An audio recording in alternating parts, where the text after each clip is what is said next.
Proyecto Cultural Maíz Radio, un programa argentino e indo-latinoamericano. Entrevistas, poesía, opinión y debate. El programa del movimiento social y político Proyecto Cultural Maíz, martes de 21 a 23. Un programa que cuenta con vos. Y ahora el pueblo que se alza en la lucha, con voz de gigante, gritando adelante. El pueblo unido jamás será vencido. Muere impune el empresario feudal Carlos Blaquier, el que organizó la noche del apagón en Jujuy para que empleados suyos y militares vayan a buscar gente por las casas, secuestrarlos, torturarlos y matarlos. Incluso fueron a buscar al médico Luis Aredes, que ya no trabajaba en la empresa. Su delito había sido informar sobre las consecuencias de la bagazosis, una enfermedad producida por el bagazo de la caña de azúcar que se mete en los pulmones y te los aniquila. La denuncia de Aredes y los delegados sindicales, de haber prosperado, habría salvado vidas, pero Blaquier, todos los Blaquier, hubieran sido unos centavos más pobres al poner filtros en las chimeneas de Ledesma. Las corporaciones políticas y judiciales lo mantuvieron a salvo de ser juzgado por los crímenes de lesa humanidad y también de ser juzgado cuando hace poco se descubrió su participación en una importante red de trata de personas que financiaba a fin de obtener favores sexuales de jovencitas obligadas a dejarse violar por él cíclicamente. El silencio sobre esta nefasta figura, el silencio sobre sus crímenes tiene cómplices. Desde Stracera, que no solo no lo juzgó en 1985, sino que más tarde fue el abogado de la secta pedófila que integraba a Blaquier. Hoy habrá fiesta en el infierno. Satanás se reencuentra con el hijo pródigo. Stracera beberá hasta desmayarse como hacía habitualmente, y ríos de tinta intentarán tapar la sangre del pueblo argentino. Habrá olor a azufre en cada obituario porque Blaquier no fue Blaquier en solitario. Es un sistema que a su vez es el infierno en la tierra. Y ahora el pueblo que se alza en la lucha, con voz de gigante, gritando adelante. El pueblo unido jamás será vencido. El pueblo unido jamás será vencido. La patria está forjando la unidad de norte a sur. Buenas noches. Para que sepamos quién es quién, ¿aporta agregar a la locución inicial de Rafael Solano que el jefe de gobierno porteño y candidato a la presidencia, entre otros personajes, dedicó un cariñoso obituario al fallecido Blaquier? Buah, a lo nuestro, con un programa hoy dedicado a lo que diagnosticamos como una gravísima situación judicial en nuestra patria, damos inicio a este espacio, el ritual que repetimos todos los martes a las 21 por Radio Rebelde, que se replica los miércoles de 14 a 16 por radiopopul.ar en el espacio de Pelusa y los viernes a las 14 por radiotv.ar La Reconquista. Somos Pensamiento Crítico y Memoria, un programa del Proyecto Cultural Maíz con la ambiciosa pretensión de alimentar la conciencia de los pueblos. Un proyecto colectivo que producimos Susi Santiago y Ricardo Cohn actualmente, que tienen las alocuciones a Rafael Solano y Mary López, con el estimable apoyo visual de Silvio Benítez en los flyers anticipatorios del programa y con la colaboración de compañeros, oyentes que aportan sus temas de interés sociocultural, político, histórico de los pueblos latino, afro, indoamericanos de la patria grande.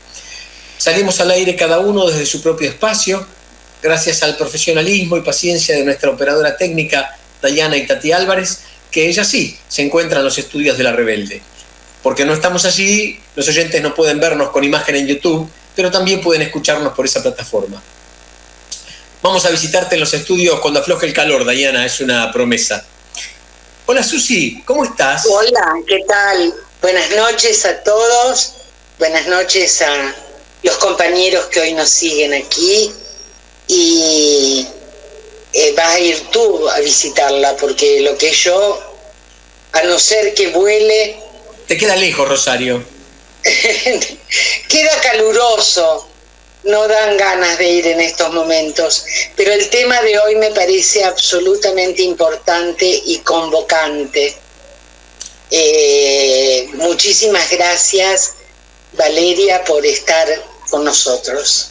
Ambas Valerias. Una María Valeria y una Valeria Romero. Bueno, vamos a decir que para comunicarse con nuestro programa se puede llamar o whatsappear al 11-2690-8496. Presento entonces a la doctora en Derecho, abogada y magíster en Gobierno y Economía Política, Valeria Romero. La acompaña Valeria Rosso, abogada especialista en Derecho de la Diversidad, integrante de la Comisión Directiva de Justicia Legítima, integrante del Centro de Estudios e Investigación de Derechos Humanos, doctor Juan Carlos Gardela, de la Universidad Nacional de Rosario, supongo. Sí, señor. Integrante de la Asociación de Abogados Laboralistas, jueza del Tribunal de Ética del Colegio de Abogados de Rosario, militante del acceso a los derechos y democratización del Poder Judicial, y ambas miembro de Justicia Legítima. Me quedé sin aliento, cuánto título, qué manera de presentar. Bueno, increíble. Doctoras, abogadas, compañeras, acá estoy, el aire de ustedes, y me encantaría que se presentaran. ¿Querés empezar vos, Valeria? María Valeria. Bueno, en primer lugar, muchísimas gracias por la invitación. Muchas gracias a la compañeraza Valeria Romero por el convite a participar de este programa. Y vamos a empezar por el final de mi presentación. Sobre todo soy una militante del acceso a los derechos y la democratización del Poder Judicial. El resto de lo que forma parte de mis distintas actividades está íntimamente ligado con esa convicción que llevo, que el derecho no le llega a la gente, no tiene sentido.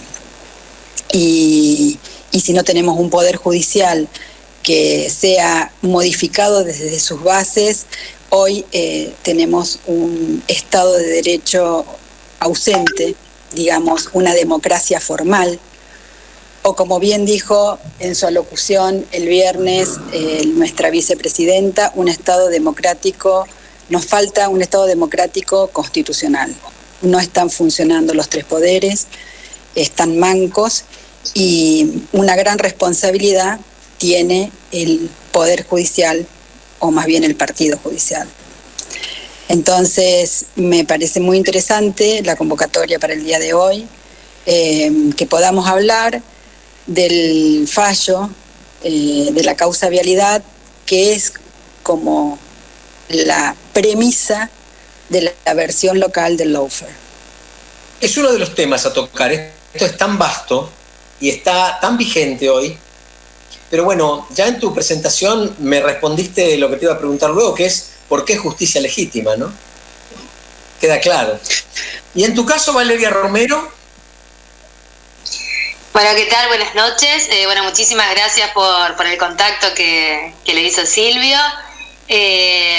Sí, la verdad que nuestra organización es federal y me pareció importante por ahí invitarla también a Vale, que aparte de ser mi tocaya, es de Rosario, y me gustaría por ahí que podamos compartir esta conversación, ustedes que por ahí están en Cava o que esta radio se escucha en esa zona, que podamos pensar que este Poder Judicial que tenemos hoy es para toda la Argentina. Sí, que tenemos hoy un epicentro ahí de conmoción, y que vemos desde algunos lugares de militancia con cierta preocupación, ya hasta también con cierto hastío, preocupación y hastío al mismo tiempo, que vemos cómo se van repitiendo algunas acciones desde el Poder Judicial, concretamente en Comodoro Pi, pero que estamos viendo que esto también se reproduce en algunas provincias, con algunas justicias provinciales, con algunos espacios federales de otras provincias, como podemos nombrar Jujuy, como podemos nombrar Mendoza, y donde la clave está puesta en eliminar al adversario político o a la adversaria política, ¿no? Entonces, este es un tema que lo venimos tratando, y que cuando vimos que había muchas personas en Argentina afectadas por el Poder Judicial, perseguidas con causas penales, que utilizaban el Código Procesal Penal ya no para averiguar la verdad de los hechos, como te dirían en la facultad, sino que era un procedimiento para perseguir al que pensaba distinto, también nos fuimos dando cuenta de que tiene su impacto, su correlato en los otros países. Así que bueno, es largo, es extenso, por supuesto. Y el Chaco, que es donde yo vivo, en noviembre del año pasado tuvo la oportunidad de ser la sede de la conferencia de la Asociación Americana de Juristas y vino Correa. Y si ustedes hubieran escuchado la charla de Correa, se iban a dar cuenta que era calcada a todas las causas penales que tiene iniciada Cristina Fernández de Kirchner. El modus operandi era casi idéntico. Y, por supuesto, lo que ya conocemos de Lula, que por suerte en Brasil tuvieron que dar marcha atrás.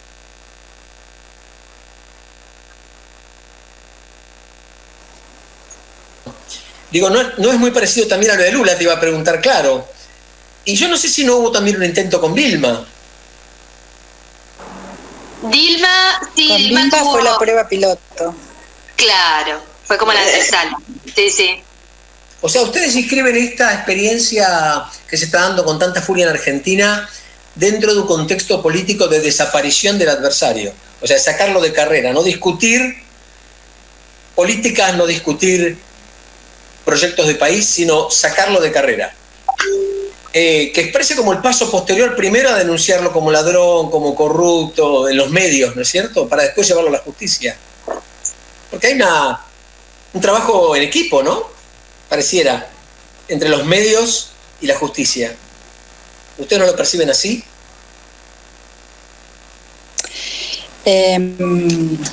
Sí, en realidad hay que partir de algunos conceptos que nos pueden servir para esta charla. Primero, no hay que perder de vista que el Poder Judicial existe para mantener un status quo.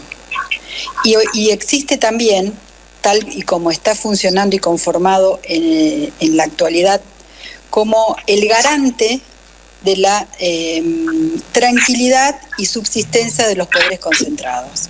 Partiendo de esa consigna, podemos entender, y volviendo a lo que decíamos al inicio de la charla, que no tenemos un Estado democrático constitucional porque, por ejemplo, el Poder Legislativo prácticamente no está funcionando porque la mayoría de la oposición, en vez de dar el debate político y discutir proyectos y discutir propuestas de país, lo que hace es valerse de un poder, de otro poder del Estado, que es el Poder Judicial, para la persecución de los líderes populares, específicamente de los líderes populares. Vamos a ver claramente a lo largo de la región, de nuestra región, que el funcionamiento de persecución del Poder Judicial apunta en casi la totalidad de los casos a perseguir a líderes populares como un mecanismo también, por un lado, de evitar la confrontación de ideas y el debate crítico que necesita cualquier país para el desarrollo de un proyecto de nación, pero también para el disciplinamiento de los líderes populares, para que los líderes populares vayan viendo qué les puede esperar en la medida que levantan las banderas de defensa de la mayoría de la población. Entonces ese Poder Judicial es el que hoy está dando esas señales. Lo vemos en el manejo que tiene la Corte Suprema, lo vemos en las causas que la Corte Suprema decide resolver de manera más rápida y cuáles cajonea. O sea, los jueces y los poderes judiciales son claramente políticos. Y el Poder Judicial que hoy tenemos en nuestro país, lamentablemente, está al servicio de los intereses de una minoría. Sí, me parece que esto se viene denunciando, pero ¿ven una tarea política seria, más allá de justicia legítima, para ir en pos de una justicia un poco más justa, valga la redundancia? Mira, la reforma judicial fue un tema que ya lo encaró en su momento Cristina Fernández de Kirchner en el 2013. Lo encaró con una forma muy novedosa. Quiso introducir la representación popular en el Consejo de la Magistratura. Por esto justo que recién comentaba Vale, que vos tenés un poder que no tiene representación popular, que está diseñado en otro siglo como para mantener también status quo. Entonces, la propuesta de Cristina, del Poder Ejecutivo en ese momento que ella conducía, cuando era presidenta, iba más por ese lado. Te propuso, por un lado, decir, bueno, abramos el ingreso, que sea un ingreso democrático, que ahí muchos y muchas nos enteramos cómo se ingresa al Poder Judicial Federal, que es por mérito, no por concurso. El Poder Judicial, a la parte de la justicia, digamos, de la parte de los jueces, de los tribunales, porque los fiscales y defensores, las fiscalías y las defensorías, tienen un régimen por concurso. Y recién nos desayunamos eso. La histórica pelea de los jueces de no pagar ganancias, que viene de mucho antes, las resistencias vienen de no pagar el impuesto a las ganancias. Después tenemos, por ejemplo, otra de las reformas que era, bueno, la de elegir, te decía, por voto popular, los y las representantes del Consejo de la Magistratura, ni siquiera a los jueces directamente o a los fiscales, a las fiscales directamente, como sí puede ser, pasa en Estados Unidos. ¿Y qué hizo la Corte Suprema cuando salieron algunas de esas leyes? Las declararon inconstitucionales. Entonces, no van a debatir los temas, no se quieren sentar con ningún poder, ni ejecutivo ni legislativo, a dar respuesta a una demanda de la sociedad que cree que la justicia es lenta, que cree que la justicia no respeta las garantías, que cree que la justicia está para los empresarios y no para el pueblo. Y cuando sale alguna ley en contra, directamente la declaran no aplicable. Entonces, cada vez más se nota que lo que están buscando en realidad es una porción de poder, del poder político de la Argentina, y que claramente termina con sentencias, con decisiones que favorecen a un poder económico, ¿no? Entonces es muy difícil encarar una reforma, porque además lo que te va pasando es que cuando vos querés hacer, Cristina hizo la reforma en un momento económico de la Argentina bastante bueno, o muy bueno, vamos a decir, porque después vino después vino una devaluación en 2014 y demás. Pero en el 2013 ella tenía condiciones económicas muchísimo mejores a las que tenemos ahora. Ella no tenía endeudamiento, no tenía una guerra, no tenía una pandemia encima. En cambio, nosotros ahora, para encarar una reforma judicial, la verdad que la mayoría de la población está preocupada por el día a día. Sí, no existía la bulia que existe hoy en día, la retracción que existe hoy en día a nivel popular. Había como más entusiasmo, había un espíritu patriótico, ¿no? Me parece que cambiaron completamente las condiciones sociales, completamente. Ahora, ¿llegamos a esta situación ingenuamente? ¿No se previó? ¿Ustedes qué opinan? Yo sé que le estoy pidiendo dotes de pitonisa, pero digo, ¿fue ingenuo? ¿Cómo llegamos a esto? ¿Esto solo se hizo en los 4 años de Macri? ¿Antes no se previó? No, vos sabés que esa pregunta que haces me viene bien para volver a la sentencia, porque las causas de Cristina se iniciaron, las causas contra Cristina, contra Kicillof, contra De Vido, por Lázaro Báez, se fueron armando del 2010 en adelante, contra Vudú, sigue esa convención, contra Vudú. Y creo que es una estrategia que vienen estudiando, ¿no? Vienen estudiando distintas alternativas para ir cortando en realidad la política pública popular o dedicada a los sectores populares. Y en el 2015, Cristina Fernández no tenía más reelección, pierde su candidato por muy pocos votos, porque lo ideal para ellos hubiera sido que pierda por muchos, pero pierde por pocos votos en segunda vuelta. Entonces la legitimación que alcanza Macri en ese momento no le alcanzaba para tomar medidas de ajuste, del máximo ajuste que ellos esperaban. Empezó con el ajuste, pero no el máximo ajuste, tenía que ser gradual, según ellos, ¿no? Y lo que hace el Poder Judicial con este poder económico concentrado, con este poder mediático, es armar una estrategia por si Cristina quería volver. Entonces va dejando sembrado el camino de acciones judiciales, de denuncias penales, y las va activando a medida que les va siendo útil para la contienda electoral. Sí, va minando el terreno. Sí, y te lo va administrando, ¿viste? O sea, discrecionalmente te va manejando lo que llamamos siempre los tiempos judiciales. Uh-huh. Hay un mito de que la justicia es lenta. No, la justicia no es lenta. Lo que son lentos son los jueces o la jueza. Y esto de andar administrando discrecionalmente los expedientes para ver si tiene o no tiene un impacto político, esos son lawfare. Perfecto. Ahora la pregunta es, ¿estos jueces que administran el lawfare fueron nombrados solo en los 4 años? ¿Se fueron plegando a esta doctrina? ¿Fueron nombrados ingenuamente sin saber sus antecedentes o cambiaron de manera de pensar? Porque yo tengo la sensación, casi que te diría que con cierta ingenuidad de pueblo no informado y lejos de los tribunales, por suerte, de que de pronto parece que toda la justicia se mueve en un sentido, de que no se ve el contrapeso. Por supuesto, claro, nos encontramos que los titulares de los diarios acompañan ese peso tan fuerte hacia un sector de la economía, del poder. Pero digo, la sensación es que no hay contrapeso. ¿Qué pasó que el Poder Judicial se convirtió a esto que hoy conocemos? No, Ricardo, a ver. Perdón, Valeria. Creo que cuando vos dijiste que estuvo Correa acá en el Chaco, esto es un modelo que se repite en toda Latinoamérica. Creo que es así, que se repite y se repite, que lo están haciendo. Es muy fácil que la mafia, y sabemos lo que es la mafia, y sabemos que tenemos la mafia en Argentina. La mafia es muy poderosa dentro del Poder Judicial, ¿o no, Valerias?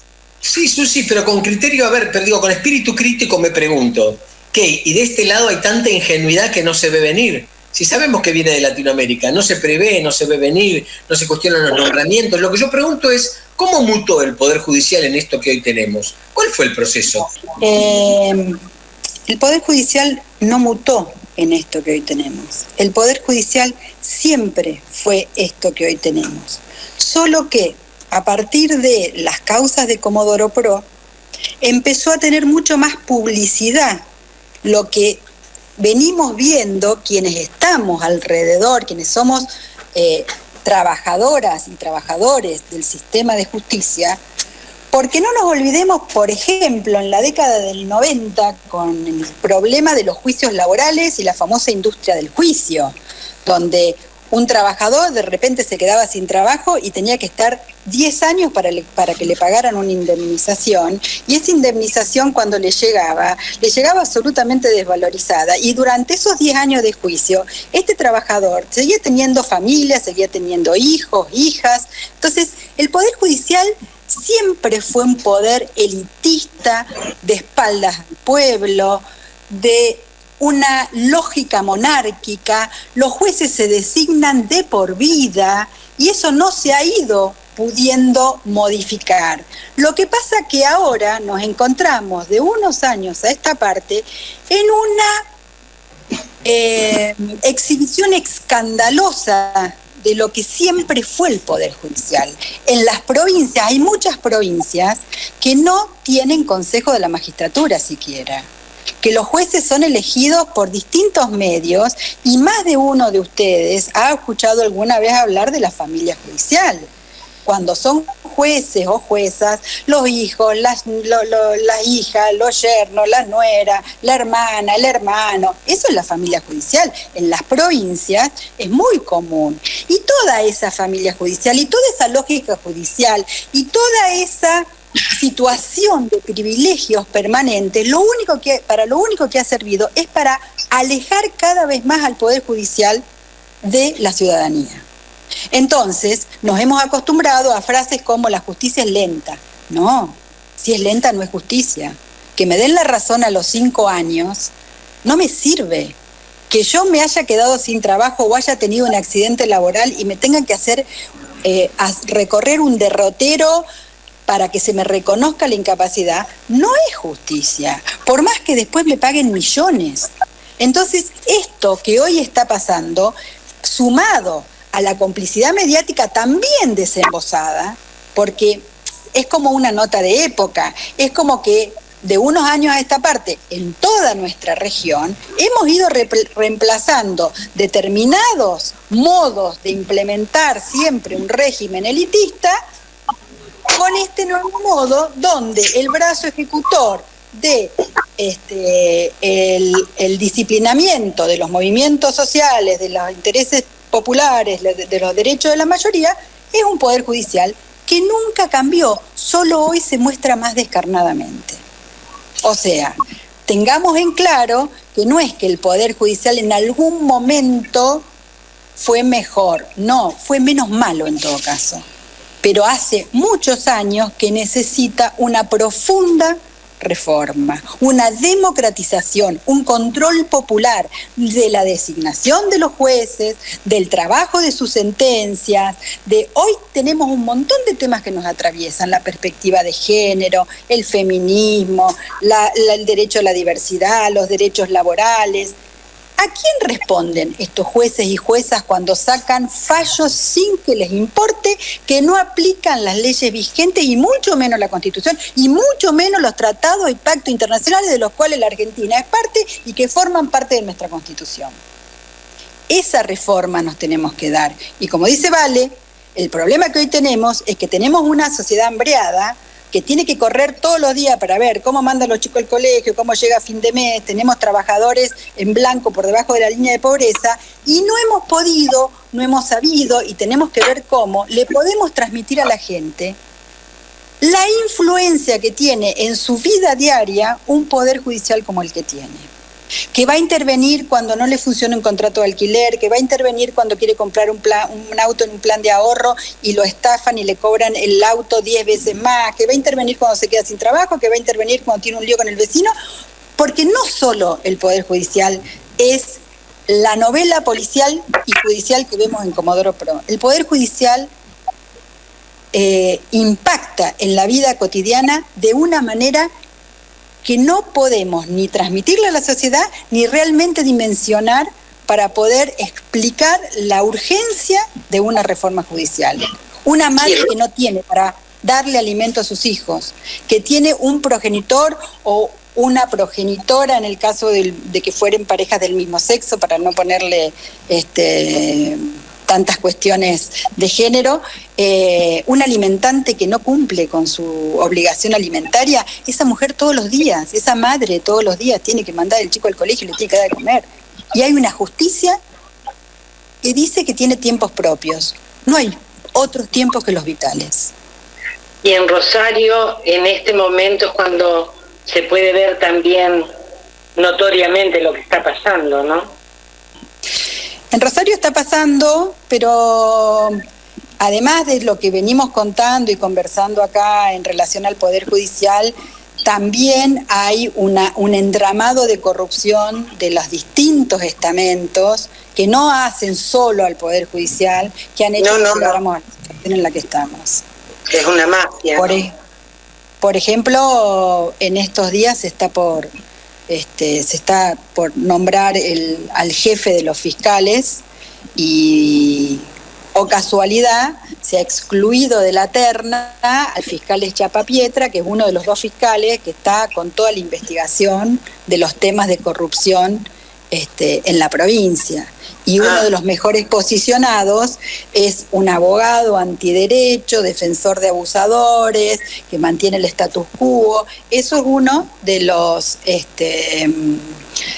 ternados por el gobernador de la provincia de Santa Fe. Entonces algo huele mal en la provincia.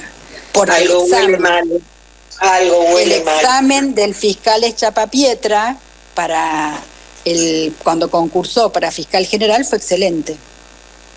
Y no está pero tenemos aquí un mensajito de Zulma. Intereses diferentes hay. Un mensajito de Zulma que dice, bueno, hablemos de la misoginia, esto de gobernar con cautelares que protegen a los empresarios que incumplen las leyes aprobadas por el Poder Legislativo. Bueno, hay tanto para hablar esta noche. Le voy a proponer un corte pequeño para un poquito de música y alguna comunicación. Así tomamos algo fresco y retomamos en unos minutos. ¿Les parece? Y le damos un respiro a nuestros oyentes. ¿Sí? Dale. Por favor.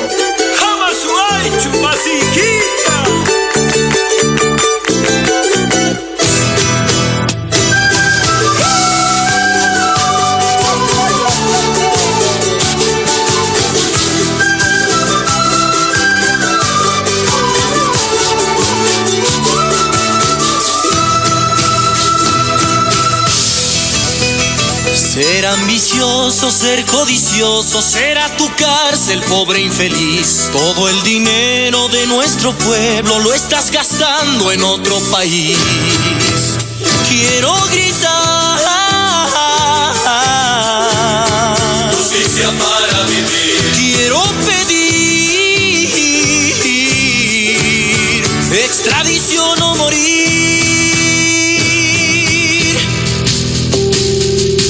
Amasuayu, Yachtaikita.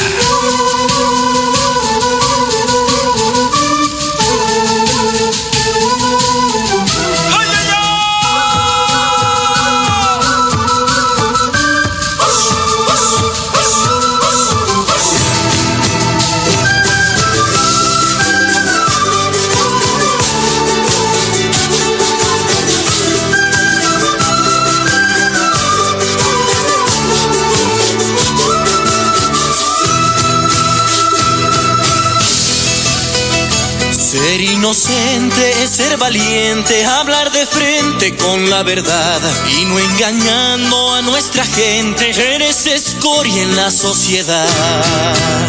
Quiero gritar justicia para vivir. Quiero pedir extradición o morir.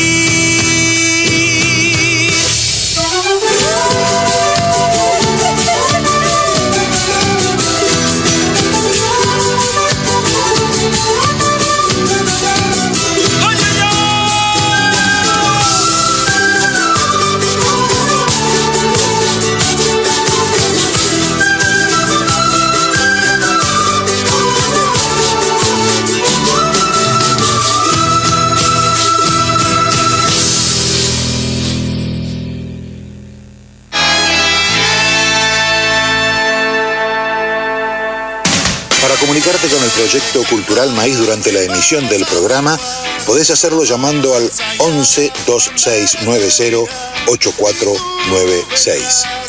11 2690 8496. Pero además, el resto del tiempo podrás solicitar nuestras publicaciones, charlas y seminarios comunicándote al 11 2294 6420. 11 2294 6420. Y también podés hacerlo a través de nuestros Facebook, Proyecto Cultural Maíz y Proyecto Cultural Maíz Radio. Proyecto Cultural Maíz, nacido en América como el maíz para alimentar la conciencia de nuestros pueblos. La patria vencerá. Y ahora el pueblo que se alza en la lucha con voz de gigante, gritando adelante.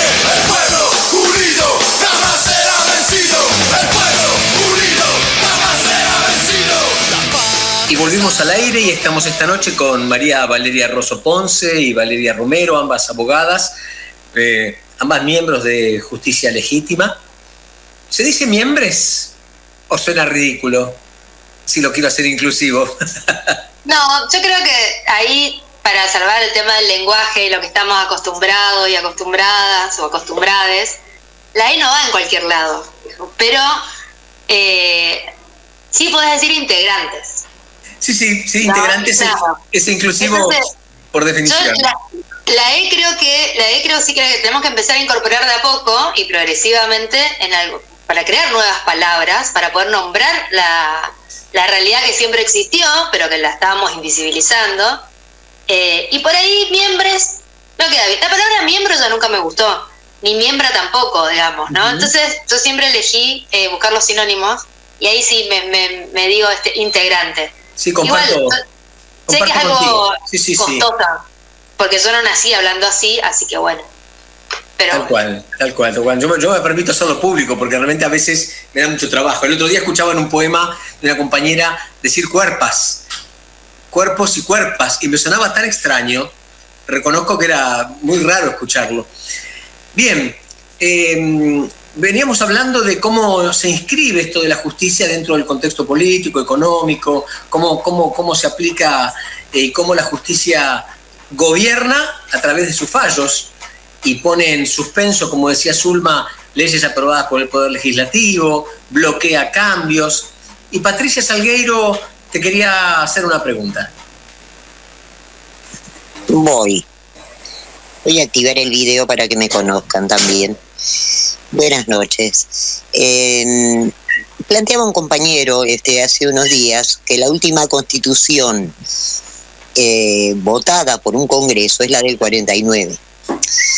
A partir del 56, que se instala la dictadura, se deroga y desde entonces nos rige la constitución de la dictadura del 56.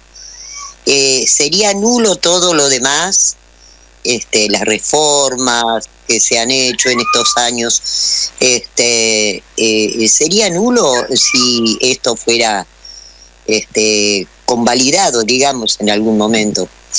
Y otra pregunta que quiero hacer es en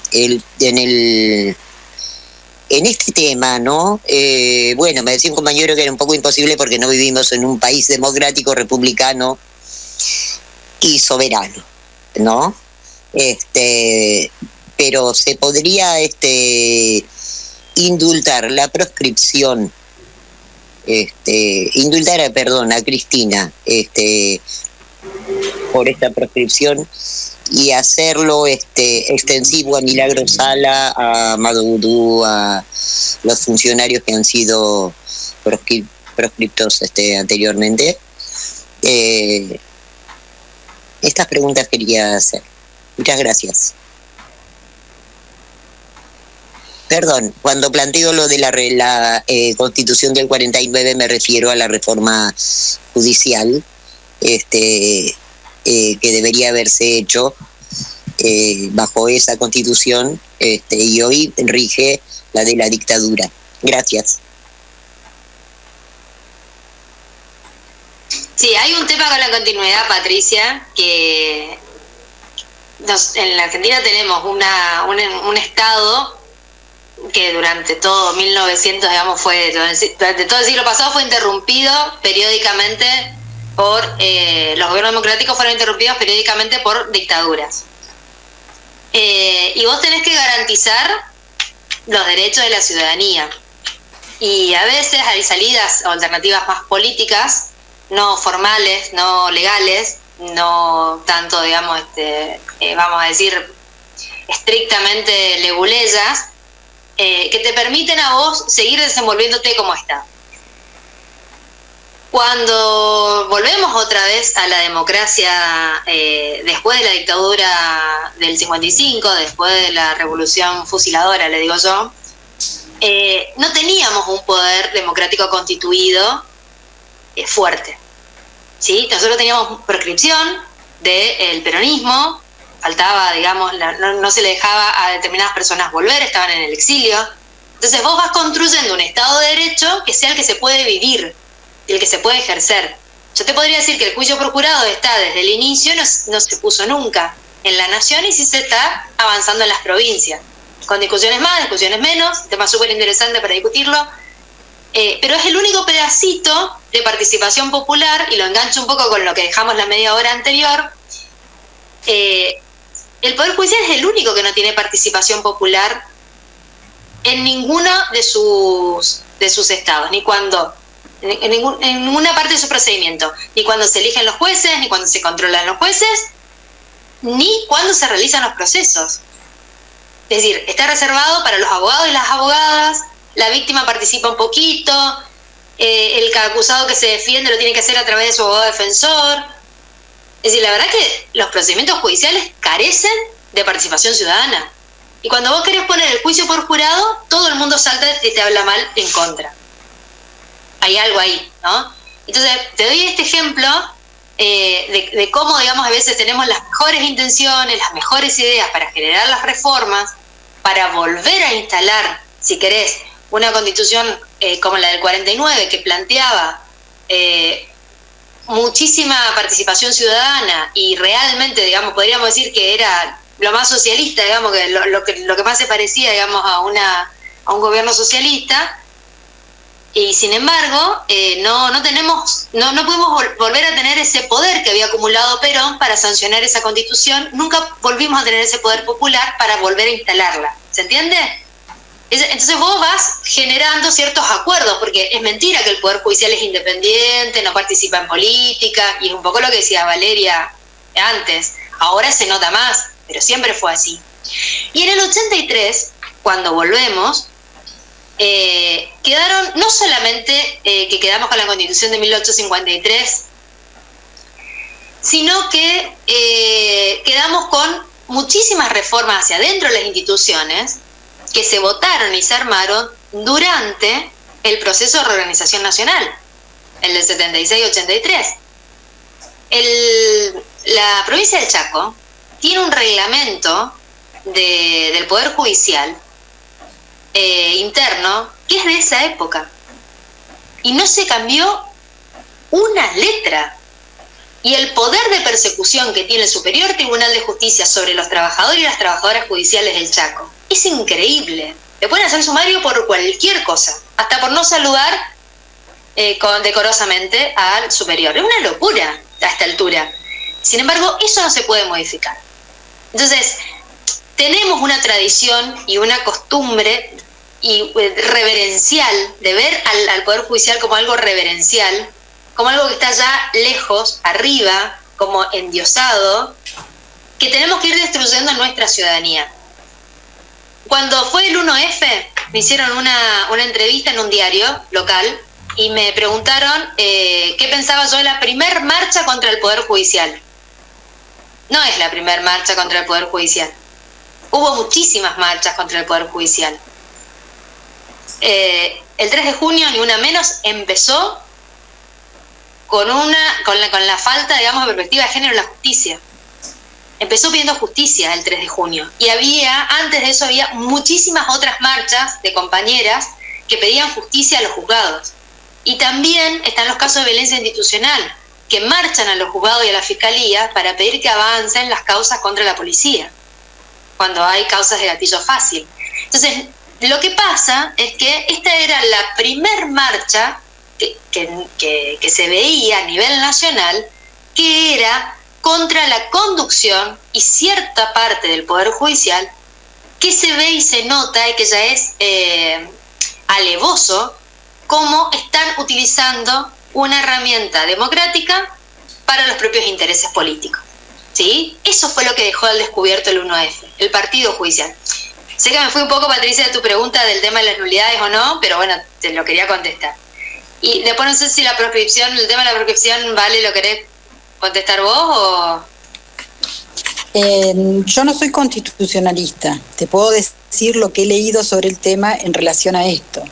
Hay constitucionalistas muy reconocidos, como por ejemplo el doctor Barcesat, que sostiene que se puede otorgar un indulto ante una sentencia no firme. Yo estoy convencida de que el presidente actual no solo puede, sino que debe indultar a Milagro Sala, porque es una injusticia que se viene arrastrando de años. Y en relación a la proscripción de Cristina, traducida en esta sentencia, yo creo que ahí es fundamental si Cristina quiere o no ese indulto como primer paso. Yo tengo entendido que ella no quiere ese indulto, con lo cual vos no podés indultar a quien no se quiera.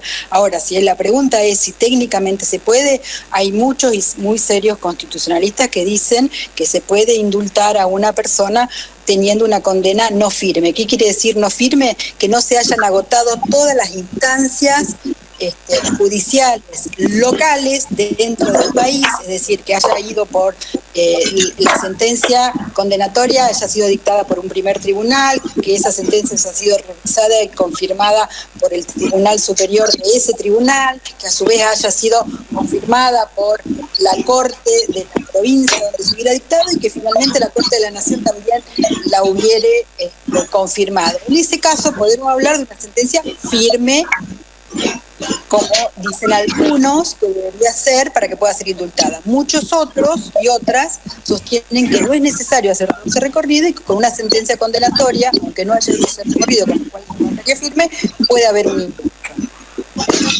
Una pregunta, chicas, doctoras, perdón.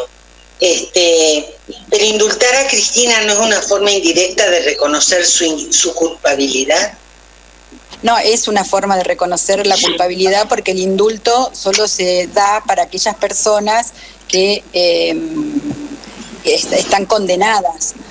De ahí viene entonces la idea de Cristina de que aunque sea indultada ella no lo quiere aceptar el indulto. Por supuesto, pero son reconocer la culpabilidad. Patricia manifestó 2 ejemplos y yo por eso fui muy clara en el caso de Milagro y también de la vicepresidenta. Yo creo que la vicepresidenta no quiere ese indulto y es razonable que no quiera ese indulto, porque además en la discusión política y el debate político ella tendría que estar aceptando, al aceptar el indulto, una culpabilidad que viene diciendo que no tiene y que todas hemos visto que no tiene, porque si hay algo circense, escandaloso y denigrante que hemos presenciado, no se han privado de nada, no es juicio de verdad. Se han violado todos los principios jurídicos. Absolutamente sí. Todos. Sí, yo les voy a proponer luego hablar específicamente de este tema. Y me quedo pensando en esto de un partido judicial que se reproduce con componendas, con familiares, nombrando amigos y familiares. Y me pregunto, ¿esto no se da en la política también? ¿Esto no se da en el caudillaje de provincias? ¿No se da en los gobiernos de provincia? Esto de familias que gobiernan a través de los años y se van pasando la pelota y no hay espacio para nuevas generaciones de políticos. ¿Cuánto hace que nos gobiernan los mismos políticos? Está bien, pero en el tema de los otros 2 poderes hay una participación popular a través del voto que deberá modificarse, tendrá que ver con una transmisión de cuestiones que hacen a la actividad cívica de la ciudadanía, pero hay mecanismos para que no sea así. En el Poder Judicial no hay elección popular. Entonces, eso te marca una diferencia sustancial. En los otros 2 poderes, coincido con vos, que hay mucho para cuestionarnos, debatir, deconstruir y volver a hacer, sin cambiar estructuralmente esos funcionamientos y cómo llegan los funcionarios de esos poderes a sus cargos. Ahora, en el Poder Judicial no tenés nada de eso. Claro. En el Poder Judicial ni siquiera tenés la posibilidad en muchísimas provincias de que haya un Consejo de la Magistratura. En Santa Fe no hay Consejo de la Magistratura. Bueno, en Buenos Aires, en Capital Federal, habiéndolo, está inactivo. Han logrado paralizarlo. Bueno, sí, porque obviamente, y ahora sí voy a otra cuestión. Yo soy una convencida que estos cambios son a partir de la movilización popular. No van a ser cambios jurídicos, no va a ser que dictemos una ley de otra ley, no. Acá tiene que haber una masiva movilización popular que tendremos que ver cómo la convocamos, cómo recuperamos la mística, cómo recuperamos el poder transmitirle a nuestros conciudadanos y conciudadanas el poder que tienen de transformación a partir de una organización, porque no sucedió hace mucho, sucedió en el gobierno de Macri, cuando la Corte, que hoy tenemos escandalosa, sacó el 2x1 para los genocidas y la gente salió a la calle y lo paró. Entonces, eso nos da la pauta de que no todo está perdido, de que obviamente estamos en un momento muy difícil, de que tenemos que tomar conciencia de la desmotivación y desmovilización que hay, no me cabe duda, pero que tenemos que seguir trabajando en este terreno y que tenemos que estar convencidos de que el trabajo es político. Estoy absolutamente de acuerdo, ojo, absolutamente de acuerdo. No nos va a regalar nadie un cambio de esta naturaleza. Y tan Fíjate, profundo. Ricardo, permitime un ejemplo. Fíjate que venimos pidiendo el juicio político a la Corte desde que Rosati y Rosenkrantz aceptaron ser designados por DNU. ¿Sí? Había más de 14 denuncias de juicio político dormidas en el Congreso. ¿Y cuándo se activaron esas denuncias? ¿Cuándo se inició el juicio político en el Congreso? Cuando los gobernadores vieron afectada su coparticipación. Cuando fue tal el privilegio dado a la Ciudad Autónoma de Buenos Aires que ahí no les quedó otra que pedir que accionen los canales institucionales para el control de la Corte. Sí, sí. Y es la representación popular que tienen ellos lo que fuerza el inicio del juicio político que está ahora en el Congreso debatiéndose.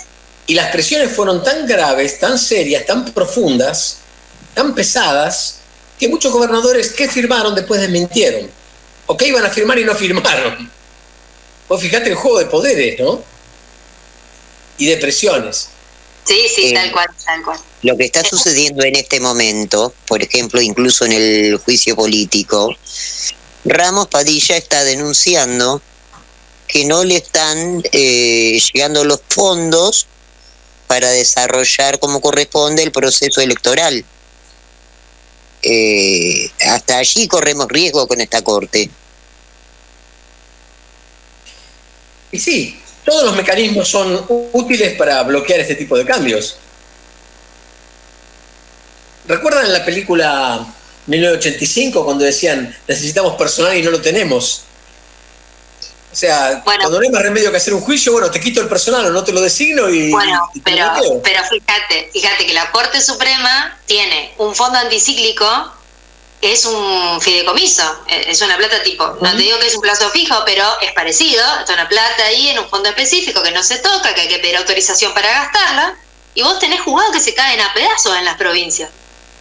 Y que después la distribución para las cámaras federales, o los juzgados federales que están ahí en Capital, no están distribuidos en toda la nación, son los que menos dinero reciben, que es justamente donde van esos juicios de los trabajadores y las trabajadoras que te decía Valeria al principio. Entonces, hay mucho para transparentar, hay mucho para... como decía un presidente riojano, es la casualidad permanente, ¿no? Sí. Decía. Les voy a proponer hacer un nuevo corte y cambiar de link, ¿sí? Porque en cualquier momento este sistema que usamos de la plataforma de Meet se va a cortar. Estamos hablando con María Valeria Rosso Ponce, la doctora Valeria Romero también, ambas abogadas de justicia legítima. Tengo a Susi Santiago aquí conmigo, co-conduciendo, a Silvio Benítez con esta invitación maravillosa, a Zulma Valentina Gómez, a Patricia Salgueiro. Bien, ¿nos vemos en unos minutos? Por favor, Dayana.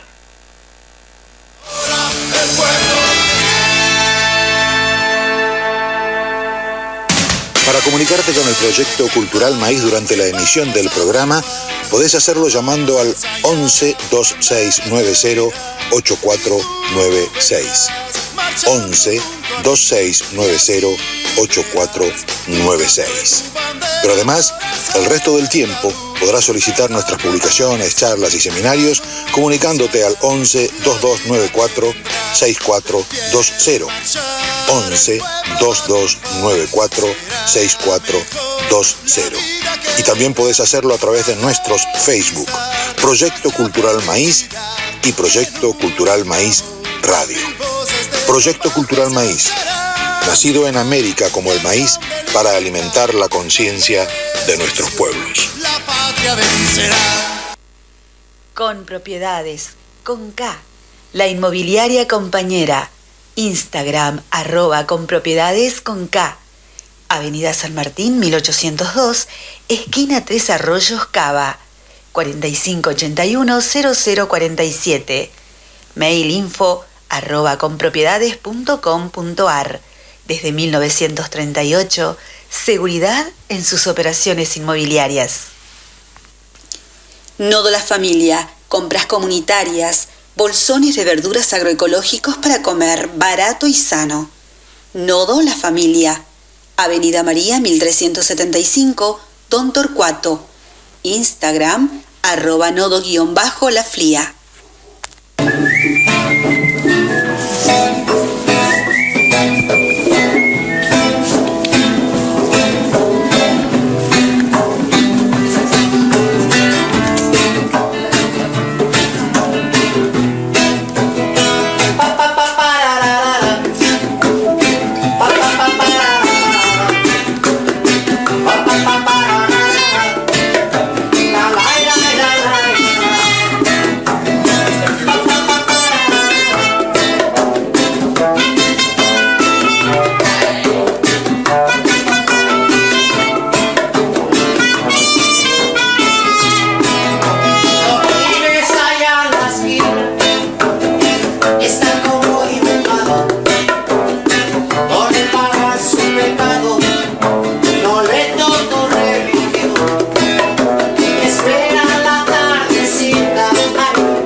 Bien, y aquí volvimos al aire.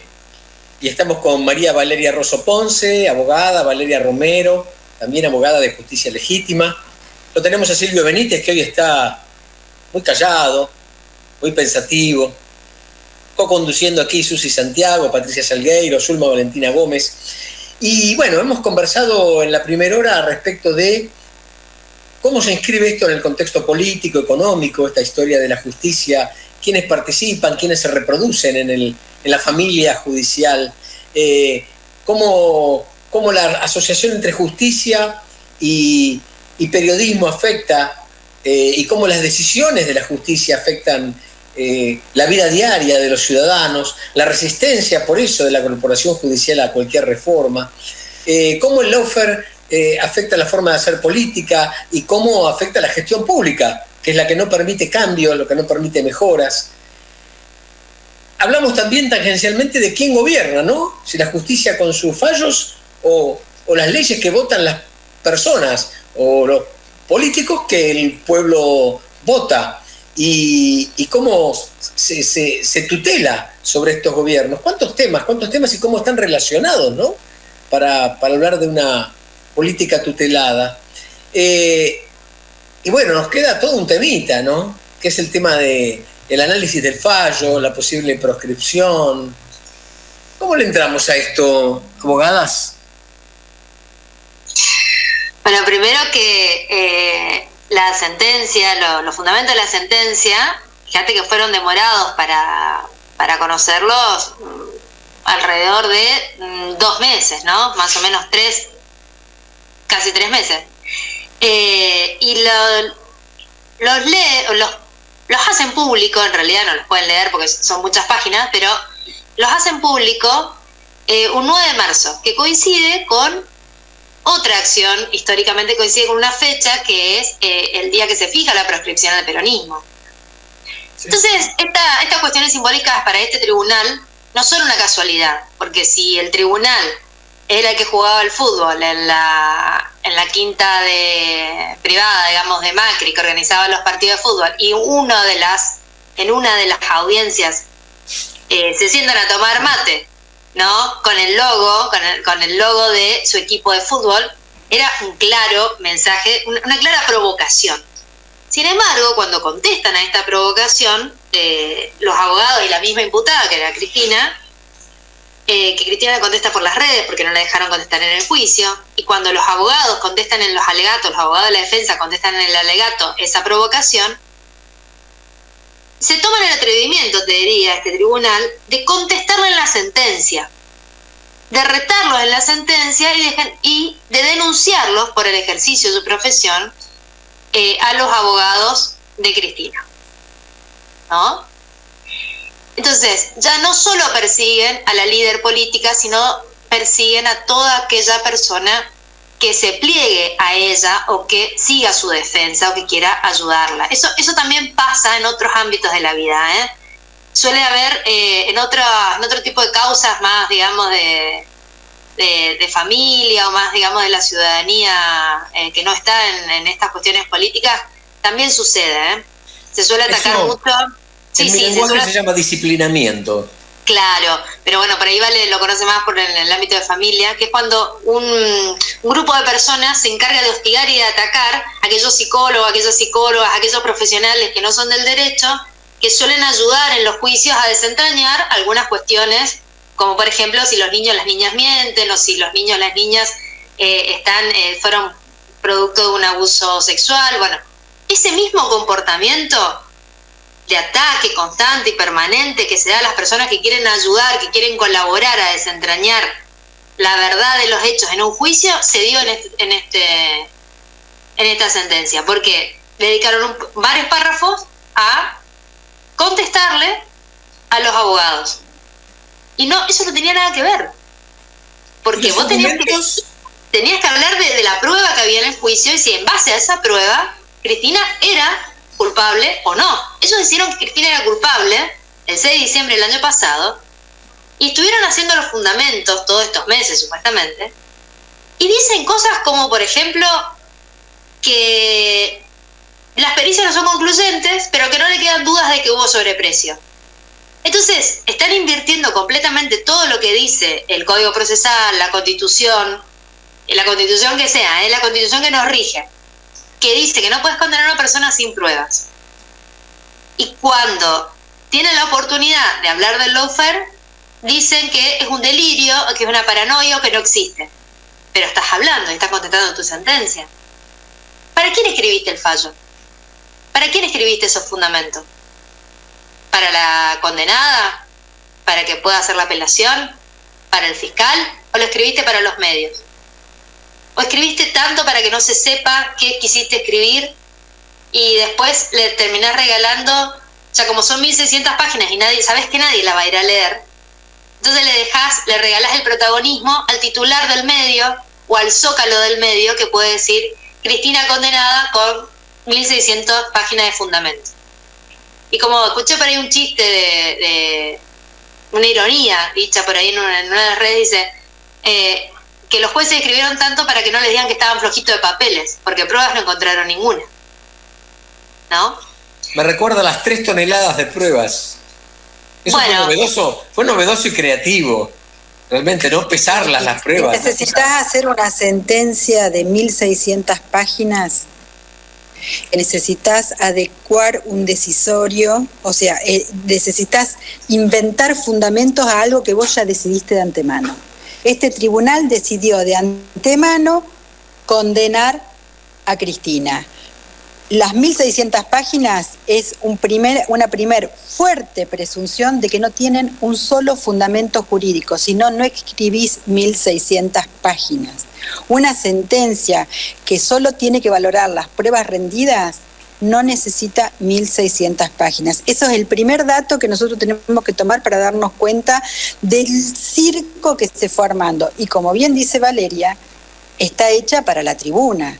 Se ocupan de despegarse del lawfare y decir que en realidad el lawfare es una... que además ellos se toman el trabajo de decir por qué lo decimos en inglés y lo podemos decir en español, es la forma que encontraron los políticos, funcionarias y funcionarios para evadir el accionar de la justicia. A ver, ¿cuál accionar de la justicia?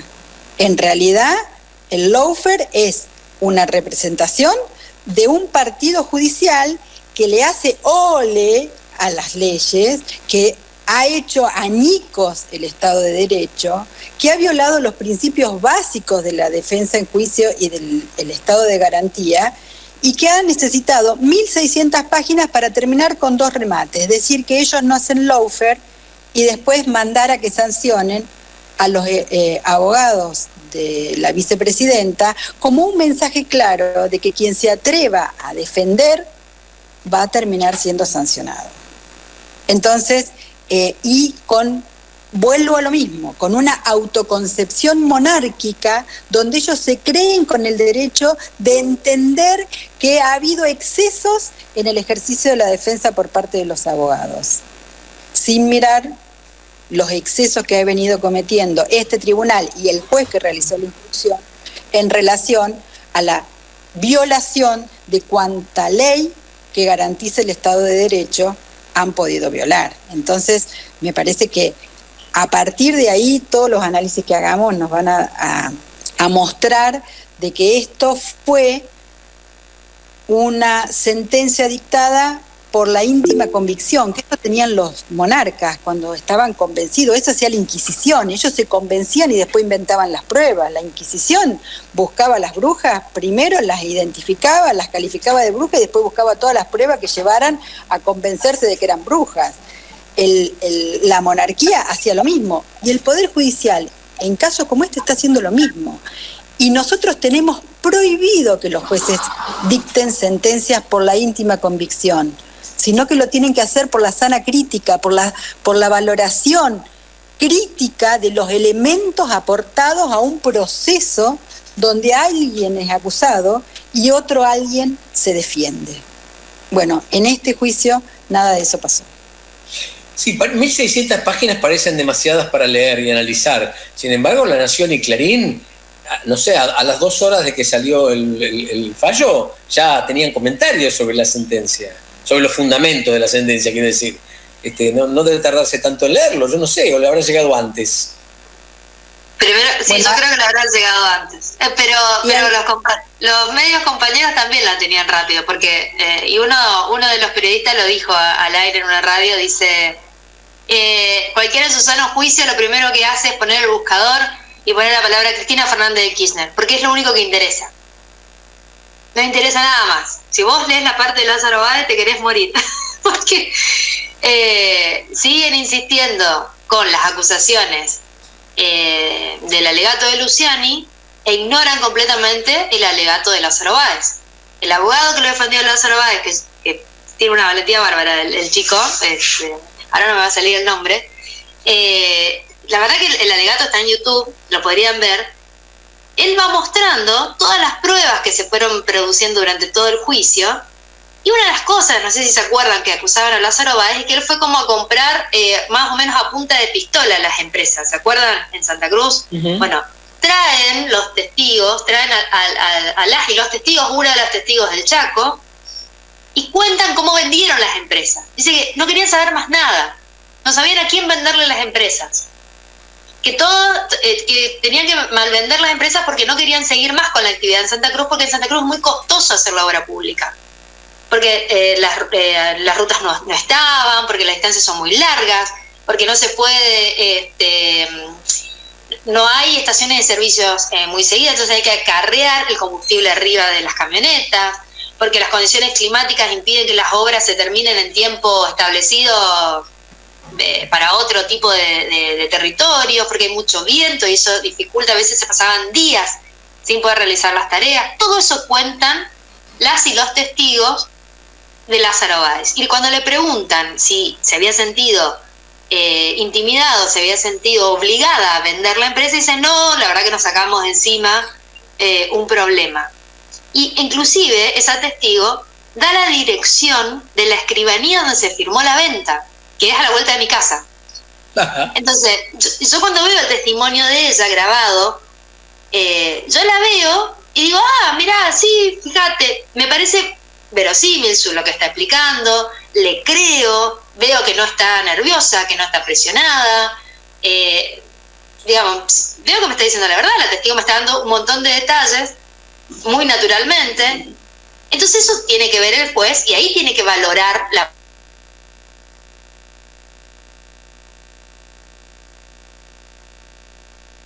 ignorar aquello, y tanto tuvieron que ignorar porque no tenían ninguna prueba, que fueron a buscar esas otras pruebas en las otras causas en las que Cristina Fernández de Kirchner está sobreseída. Entonces van y buscan una prueba de Otesur, de la causa de Otesur, donde Cristina ya está desvinculada, y vuelven a insistir otra vez con las supuestas facturas truchas que le imputan a Lázaro Báez. Pero ¿y qué tiene que ver Cristina ahí? Nada.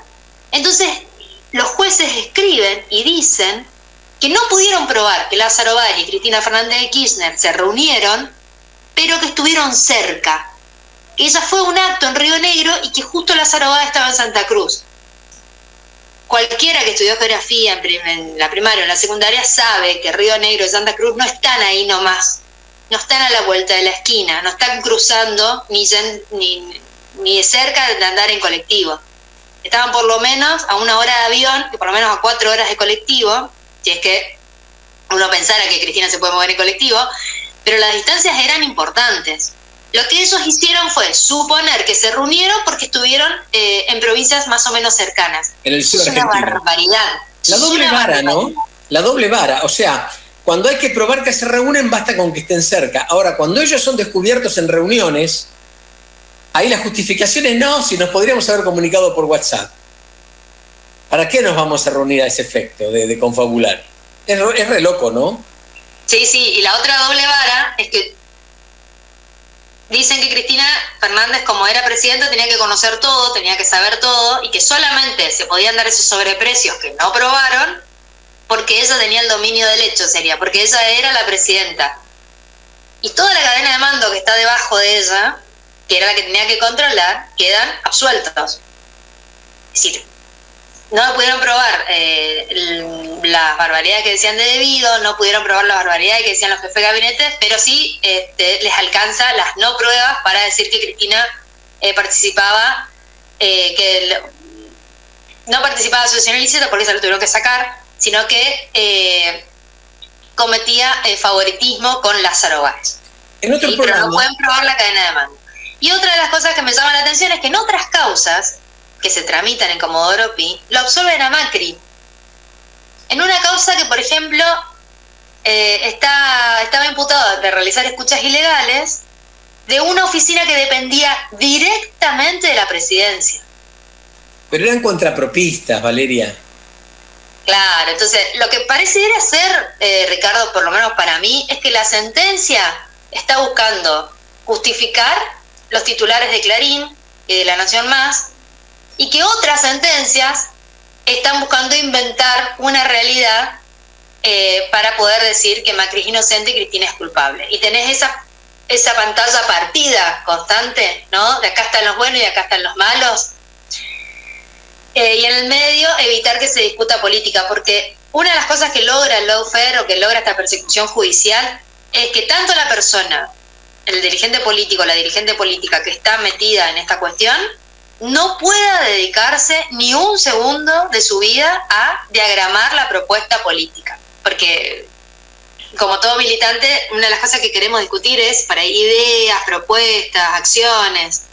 Pero con esto estamos todo el tiempo en la defensiva y estamos tratando de decir que es mentira y que Cristina es inocente. Que es mentira todas las acusaciones y que Cristina es inocente. Sí. Ya se le cayeron la de dólar futuro, ya se le cayeron la del memorándum de Irán. Y bueno, esta era la única que les quedaba con gente que realmente está decidida a inmolarse y a dar la cara por esta mafia judicial. Sí, es realmente preocupante y me quedo pensando cómo se sale de esto, ¿no? Qué difícil, qué difícil. Hace un rato María Valeria decía, la gente está muy mal y entonces está ocupada en la supervivencia. Y yo pensaba que, tengo algunos años, pensar que por mucho menos se pensó en revolución en este país. En los 70, por mucho menos se pensaba en hacer una revolución. Entonces digo, ¿esto es tan así? ¿O han diseñado un proyecto de país en el cual a la gente le han quitado las ganas de cambiar la situación? La han domesticado. Y me quedo pensando en esto de los cómplices de esta situación. En toda esta historia del lawfare y del juicio a Cristina, me llamó mucho la atención, y ya lo dije en otro programa, cómo los jefes de gabinete fueron llamados como testigos. Y penalmente, cuando son llamados como testigos, no se los puede imputar después. Porque como testigos tienen obligación de decir verdad. En cambio, indagados no. Y qué curioso, los jefes de gabinete, quienes tenían la obligación legal y estaban a cargo de ejecutar las políticas, hablo de Alberto Fernández y de Massa, han quedado fuera de este tema. Mágicamente, si yo pensara mal, diría, ¿qué negociaron? ¿Qué pasó? ¿Quedó Cristina sola? Había una fila y cuando dijeron den un paso adelante los voluntarios, todos dieron un paso atrás y quedó ella sola. ¿Qué pasó ahí? No, Capitanich también estaba Tuvieron citado todos los jefes de gabinete, ¿eh? Es una cosa increíble ahí. Yo lo que creo en realidad que las exclusiones se fueron dando porque van eligiendo quién quieren que sea su contrincante. Entonces, ni Massa, ni Capitanich, ni Aníbal Fernández tienen la cantidad de votos que tiene Cristina. Es decir, creo que estos días se debatió mucho el tema de las candidaturas por la prescripción, digamos, porque hay un sector de político que dice hay prescripción y otro que está diciendo no, porque todavía no está firme. No, sí hay prescripción y la venimos sufriendo ya desde el 2015. Porque uno de los miedos que tienen, me parece, es que Cristina Fernández se presente, concentre una cantidad de votos importante en las elecciones y eso le alcance para llegar a segunda vuelta. Y que ella sí pueda construir ciertos acuerdos, ciertos consensos, que los demás no. O viceversa, que ella pueda construir ciertos consensos donde ella no ocupe los lugares los lugares preponderantes donde no ocupe la primera candidatura, pero sí se reserve un lugar de toma de decisiones importante y que salga fortalecida este proceso. Porque no nos tenemos que olvidar que en el medio de todo esto la quisieron matar. Y las declaraciones que se escucharon, digamos, de Sabac, lo que él plantea es que él lo veía muy enojado a Luciani, tipo que le quería hacer un favor. Entonces, estaba haciendo todo tan mal en el juicio, estaba quedando a la luz que era todo una causa armada, y recurrieron a la violencia política más extrema, que es querer directamente eliminar físicamente a tu adversario, ¿no? Sí, ahí donde la Cámara no quiere investigar más allá, urgentemente quiere un juicio oral ya para terminar con esa historia, ¿no? Que no se investigue quién financió, quién aportó, quién le dio la logística, la apoyatura. Y María Valeria está muy callada y muy seria. No, los escucho atentamente, la escucho a Vale, que tenemos largas charlas presenciales y en forma remota sobre estos temas. Mientras ella hablaba, pensaba, por ejemplo, qué casualidad que en el juicio donde se debería investigar el intento de magnicidio, la Corte nunca aportó recursos para que la jueza pudiera trabajar. La jueza sistemáticamente fue rechazando todas las medidas que se le pedían para ampliar la investigación, y empezaron a instalar mediáticamente los más medias de nuestro país la idea de los copitos. Un grupito Claro. de loquitos un día se levantó y quiso matar a la vicepresidenta sin ningún tipo de soporte atrás. Como los espías de Macri. El mismo Poder Judicial que tiene cruzando el charco a un prófugo hace no sé cuántos días, ya no sé la cuenta, 800 días que está prófugo, lo encuentra cualquier turista, cualquier periodista, supuestamente tiene búsqueda por Interpol y no lo trae. Entonces, ¿qué más señales necesitamos de, como dice Vale, ellos eligen la contrincante en este caso, que yo sumaría a la afirmación de ella que más votos puede obtener, a la que también tiene el coraje y la convicción para realizar y tomar las medidas que no se ha visto en otro dirigente político en este último tiempo. Ella tiene la convicción y tiene una idea de proyecto de país, y tenerla ocupada en estos juicios es una de las maneras que encuentran para que ella no pueda hablar de este proyecto de país y no pueda instalarlo, pero no lo logran, porque la tienen condenada, le inventan juicio, le arman sentencia, pero cada vez que Cristina aparece, cada vez que se le da la más mínima, y eso también es militancia, ella se sienta en una universidad porque recibe el reconocimiento del doctorado honoris causa y te arma un debate político con su exposición. Entonces eso es lo que les aterra, esa capacidad, esa convicción de que es posible y que ella se sale del posibilismo. Ella no espera que las condiciones estén dadas, como otros líderes de la región. Hablo de Cristina a nivel nacional. Ella no espera, no es una dirigente política que espere que las condiciones estén dadas. Es de las que cree que las condiciones se tienen que crear y da la pelea desde ahí.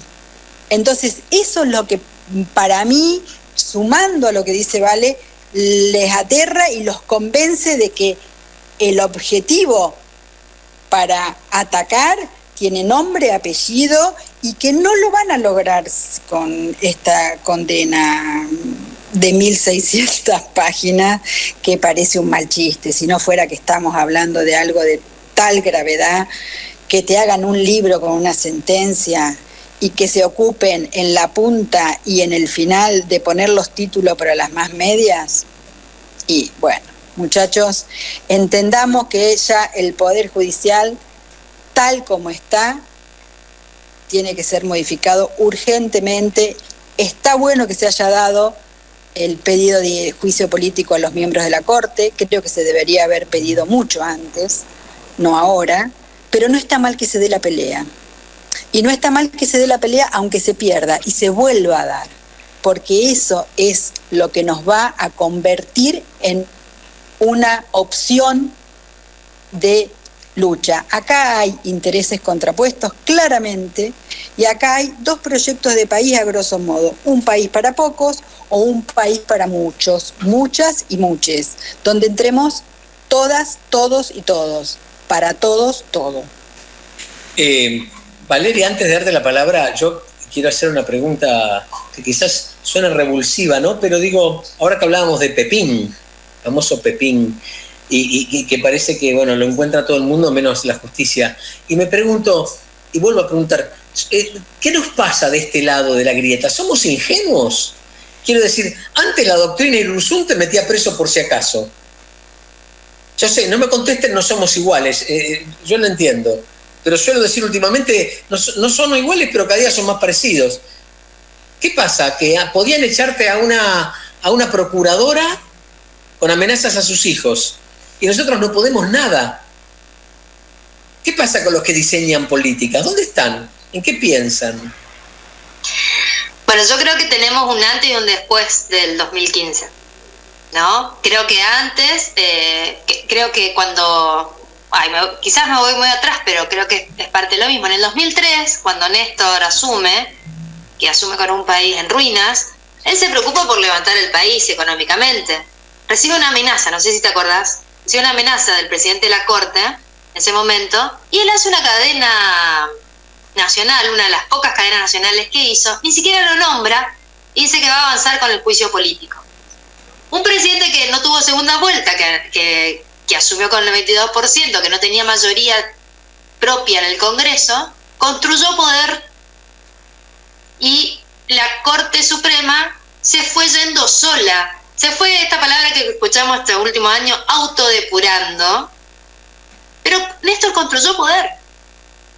Entonces cuando asume Cristina, ya tenía otra corte, tenía otra forma. Néstor dicta un decreto autolimitándose y abre la audiencia, abre la escasa participación popular que tiene el Poder Judicial, es gracias a Néstor Kirchner.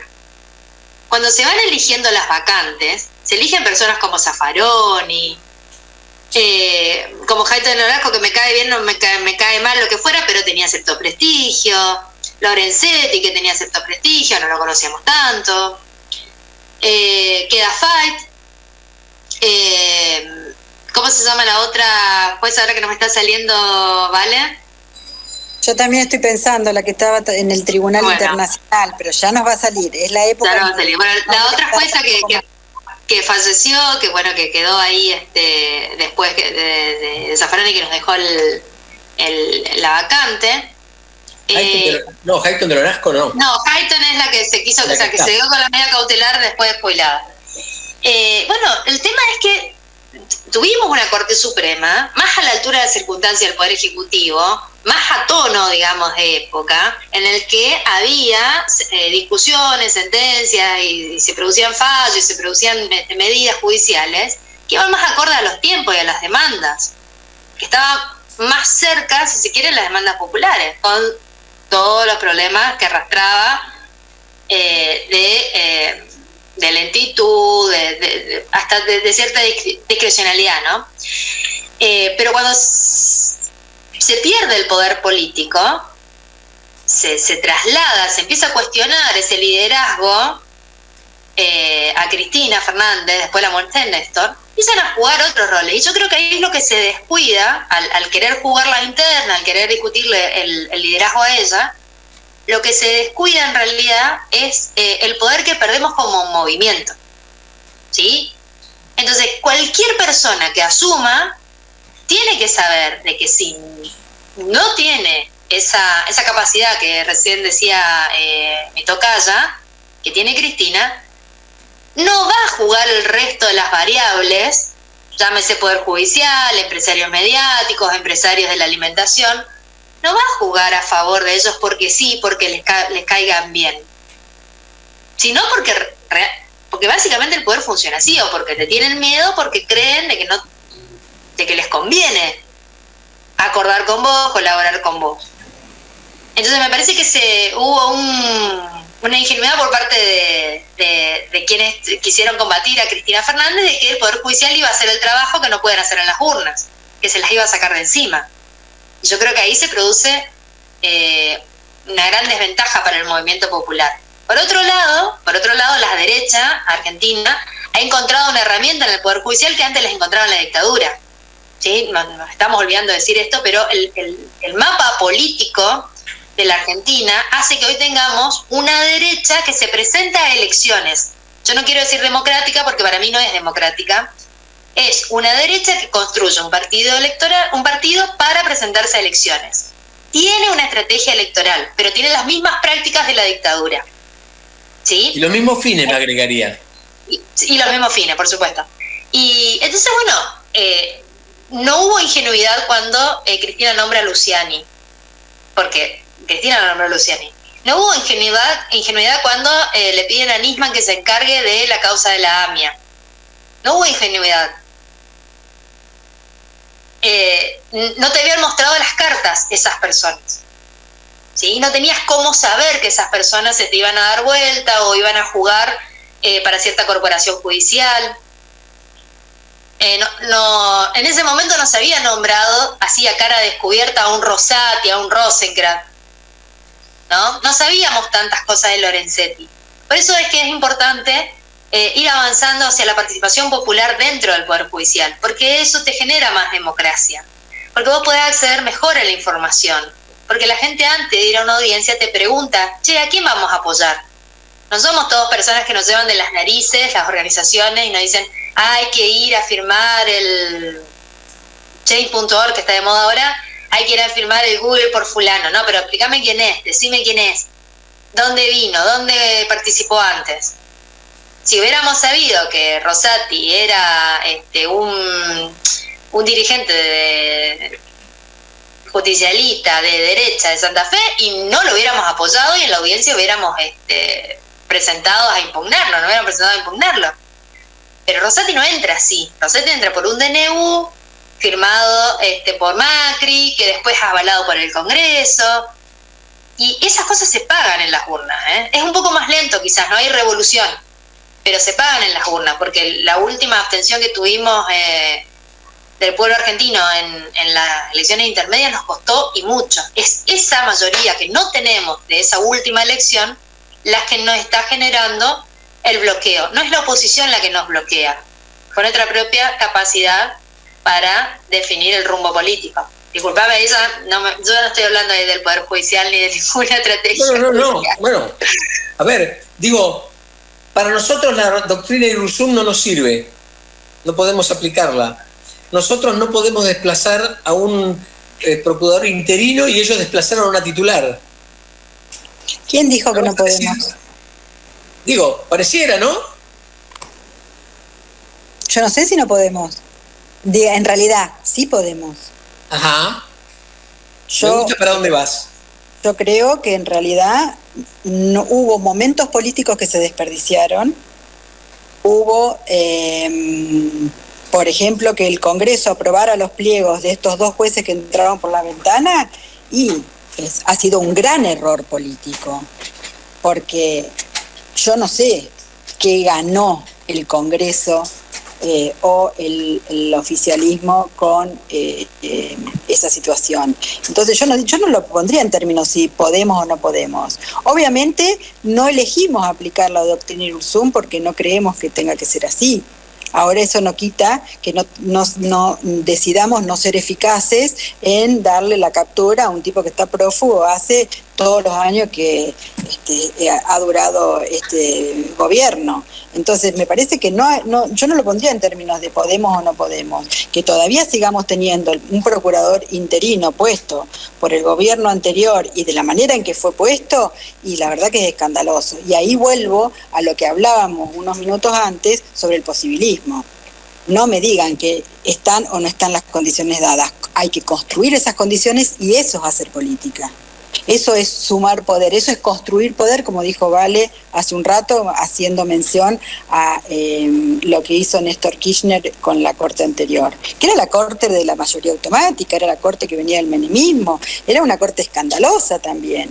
Y él subió con el 23% de los votos, o sea, no era un tema de que él tuviera el apoyo, él construyó un apoyo popular. Bueno, hoy estamos en una situación muy complicada, que no solo es la situación de nuestro país, a nivel mundial estamos viendo estos fenómenos de los avances de las derechas que entran en un juego democrático, pero que, como dice Vale, de democráticas no tienen nada, y que usan este juego democrático para acceder con una formalidad de legitimidad a distintos espacios de poder. Pero bueno, uno de los desafíos que nos tenemos que plantear del campo popular es exigir nuevamente la construcción de poder de quienes están ejerciendo funciones de gobierno. Forzar la voluntad política, porque así como estamos, construirlo al poder para llegar a lograr lo que hablamos siempre como un proyecto de país. Desde abajo. Desde abajo. Las invito a escuchar algo de música, así tomamos algo fresco y retomamos en los últimos minutos del programa. Por favor, Dayana.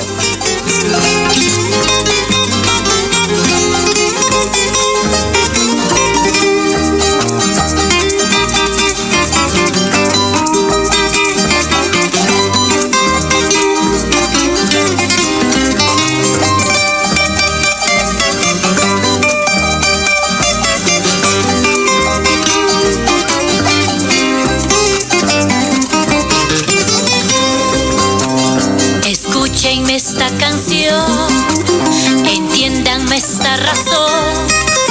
Me duele ver a mi patria bajo la bandera negra, oscureciendo el camino. Me duele que el timonel sea el libre mercado, vendiendo amores perversos. Me duele ver al cinismo condecorado en derrotas y genocidios patriotas. Me duele ver al cinismo galonado en corrupciones y genocidios patriotas. Escúchenme esta canción, entiéndanme esta razón. Me duele ver en la tele la vanidad y la farsa dominando la razón. Me duele ver en las calles todas las marcas del mundo, Made in Perú, solo el hambre. Me duele la indiferencia, me duele la infancia herida y la paloma sangrante. Me duele el servilismo, me duele el silencio abyecto y la paloma sangrante. Escúchenme esta canción, entiéndanme esta razón. Me duele la oscuridad que recorre mi país. Me duele Perú.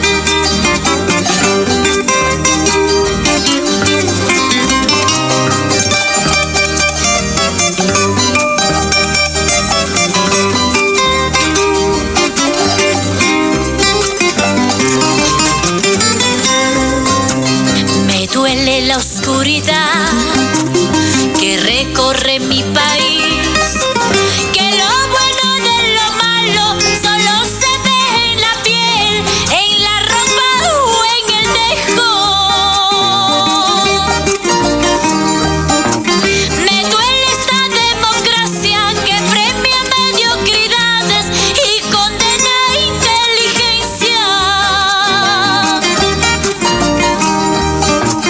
Duele la cómplice mano contra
Federico Enrique Sambucetti, compañero abogado, defensor de trabajadores.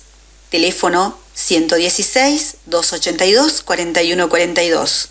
Mail sambucetear@hotmail.com.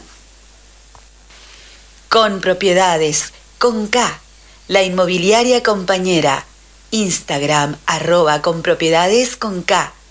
Avenida San Martín 1802, esquina 3 Arroyos, Cava. 4581-0047. Mail info @conpropiedades.com.ar. Desde 1938, seguridad en sus operaciones inmobiliarias. Y ahora el pueblo que se alza en la lucha con voz de gigante, gritando adelante. El pueblo unido jamás será vencido. El pueblo unido jamás será vencido. La patria está forjando la unidad. ¿Será así? ¿Lograremos consenso? ¿Lograremos unidad? ¿O seremos nuevamente vencidos? No sé si vencidos, pero por lo menos se va postergando, ¿no es cierto?, las posibilidades de ese futuro que soñamos. ¿Cómo ven la justicia legítima en este proceso de recuperar la justicia para los intereses populares? Y difícil, con mucho trabajo, con una agenda bastante variada.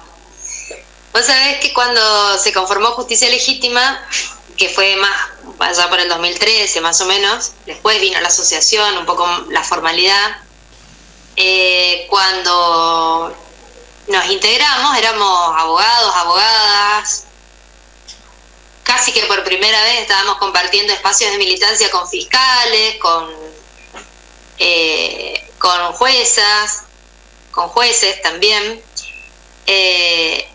y se decide incorporar a un sector de la ciudadanía que hasta ese momento no participaba tan activamente en las discusiones judiciales, que tenía interés, pero que no tenía la voz, digamos. Entonces aparecen las organizaciones de derechos humanos, por ahí los compañeros y las compañeras detenidas, exdetenidas en realidad, y le dan un plus, o aparecen sindicalistas, aparecen trabajadores y trabajadoras judiciales, y aparecen también por ahí otras ramas profesionales, psicólogas, asistentes sociales, y te empiezan a traer ya no solamente la discusión de la pelea por la estructura o por cómo cambiar desde dentro la justicia, las prácticas judiciales, sino te empiezan a traer cómo se ve a la justicia desde fuera de los palacios judiciales.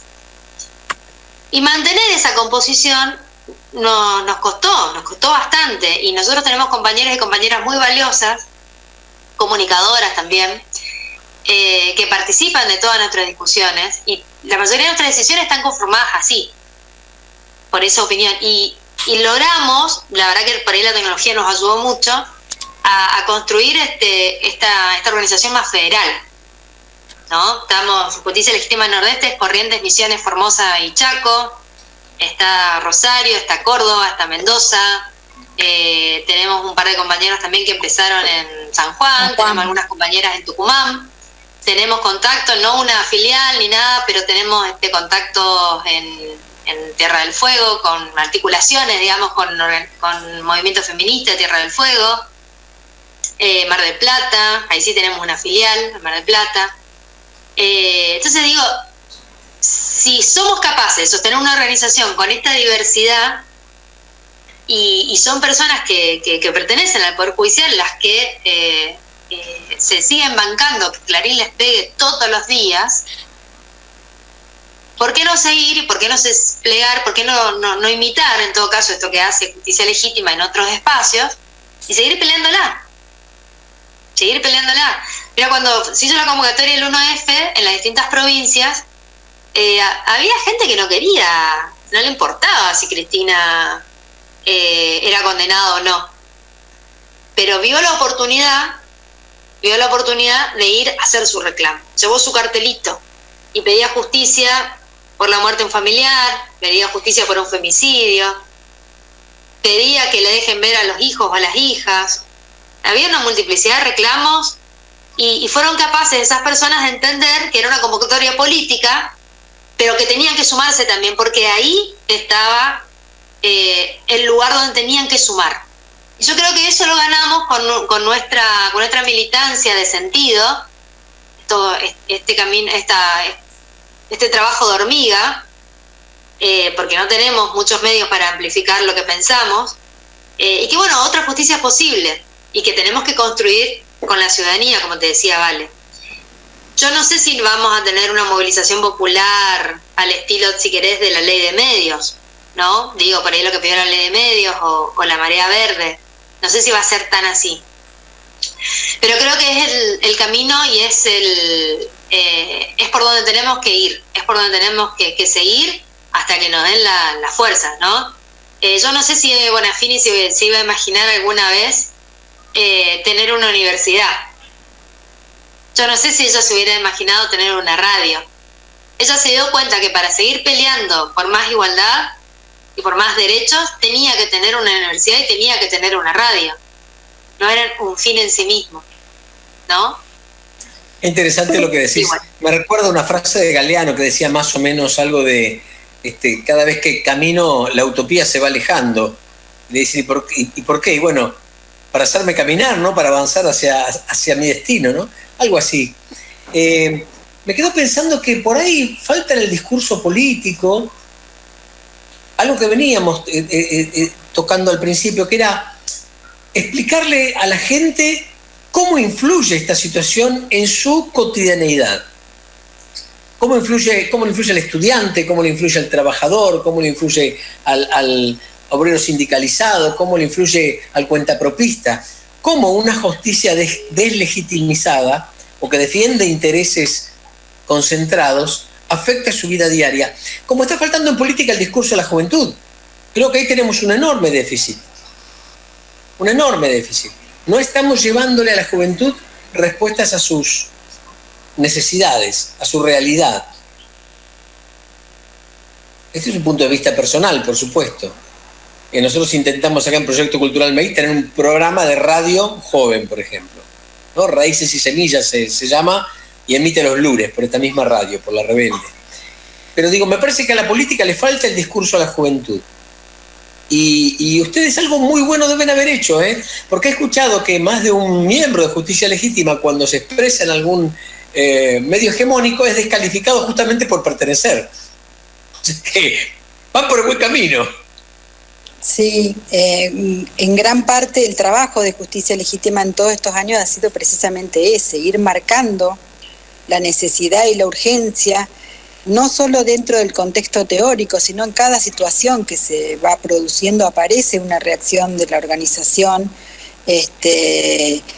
dando una opinión crítica, haciendo una valoración sobre lo sucedido, y eso nos ha permitido, de alguna manera, como venía diciendo Vale, mantenernos a pesar de la pandemia, a pesar de las dificultades que hay muchas veces en sostener la federalización de la organización por las distancias, pero nos ha permitido seguir teniendo una voz que está diciendo esto está mal y hay que cambiarlo.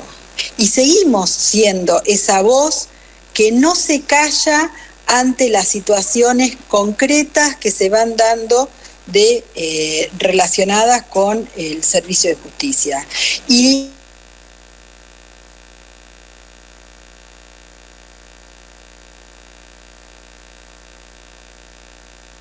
que van que formamos parte de la organización, y hemos hecho actividades y charlas en distintas ciudades, en distintas organizaciones, antes de la pandemia, en forma remota durante la pandemia, convocando a los distintos sectores de nuestra sociedad a formar parte de ese debate que nos debemos, porque es un debate que hay que darlo. No es algo que esté resuelto, sabemos que hay que cambiarlo y tenemos que ver cómo nos ponemos de acuerdo, de qué manera cambiarlo. Eso es en gran parte el, el trabajo que hacemos desde Justicia Legítima y el trabajo de no resignarnos a que las cosas son como son. Las cosas hoy están así, pero pueden estar distintos. Y eso es una voz que desde la organización se mantiene persistentemente marcando de que esto hay que seguir prestándole atención, hay que ver cómo nos está afectando. Y lo otro que vos decís, cómo le transmitimos a la sociedad la importancia de un poder judicial respetuoso del Estado de Derecho, de las garantías. Y bueno, es un recorrido diario. Eso se hace desde una militancia permanente, desde organizaciones como Justicia Legítima y desde muchas otras organizaciones que existen, de trabajadores, de centros de derechos humanos, de organizaciones feministas, porque el trabajo es contra los más medios, que crean y construyen un sentido común, entre comillas, que es muy complicado, porque es el sentido común vacío de contenido. Uh-huh. Sí, sí.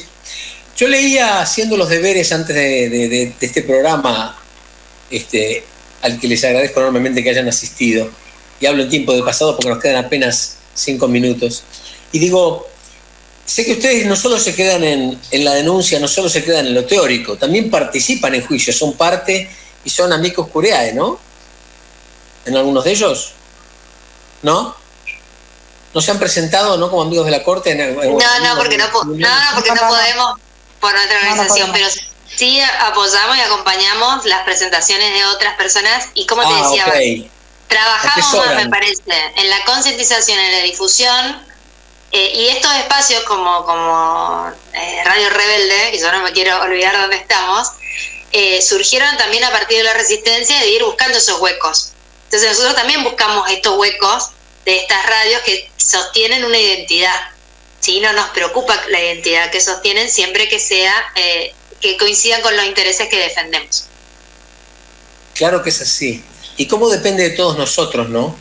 Seguir en la lucha, mantener la llama encendida y movilizarnos. Acá me escribía Zulma Valentina Gómez, el 24 después de la plaza.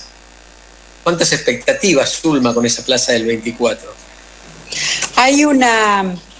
el lunes escuchaba al padre Paco de los curas en la Opción por los Pobres, donde decía que hay un movimiento de jóvenes, hablando de esto que vos mencionás, de cómo convocamos a los jóvenes, porque también hay que tener en cuenta, es verdad que ahí hay un déficit, pero también el déficit está agigantado por los medios masivos de comunicación que eligen mostrar algo y no mostrar otras cosas. Y lo que hablaba el padre Paco era de que había un grupo de jóvenes, que él lo nombró y ahora no me acuerdo cómo, que se está organizando para ver si es posible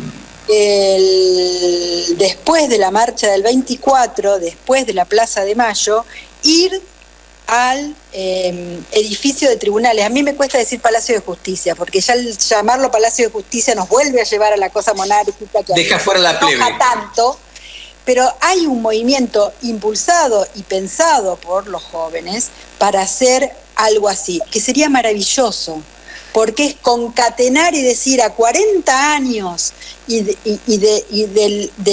las marchas que venimos sosteniendo de memoria, verdad y justicia, sin un poder judicial democrático y de cara a la gente y involucrado en las necesidades de la sociedad, con la sensibilidad social que necesita tener para que se pueda impartir algo de justicia. Es muy complejo seguir sosteniendo las banderas de memoria, verdad y justicia. Las sostenemos en la calle, pero que los jóvenes piensen en que es un momento propicio para trasladarle la demanda a ese poder judicial que está en falta con la población, me parece fantástico. Si eso llegara a suceder en Buenos Aires, me emocionaría profundamente. Lindo, ojalá que sí. Y llegó el momento de despedirnos. Susi, ¿querés despedirte? Silvio. Sí, realmente orgullosísima de escucharlas. Orgullosísima de escucharlas. Yo trabajo mucho con mujeres, tenemos un colectivo aquí en Rosario que se llama Canas Verdes y estamos trabajando justamente con los viejismos. Sí, después hablamos. Estamos organizando el encuentro regional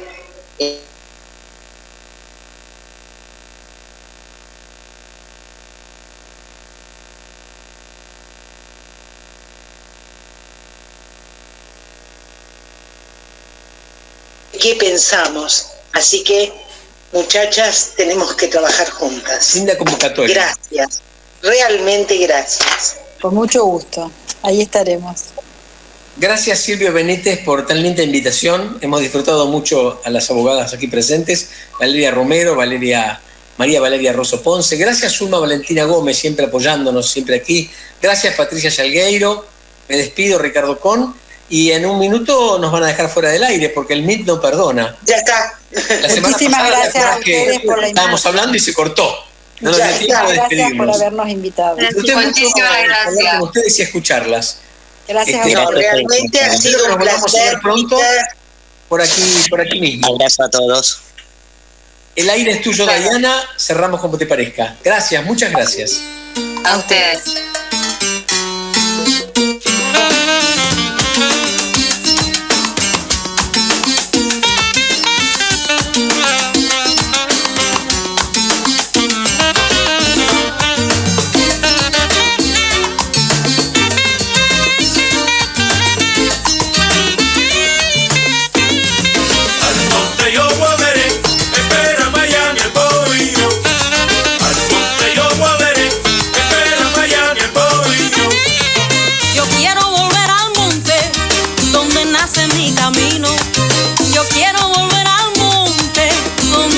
Mi camino y llegar a mi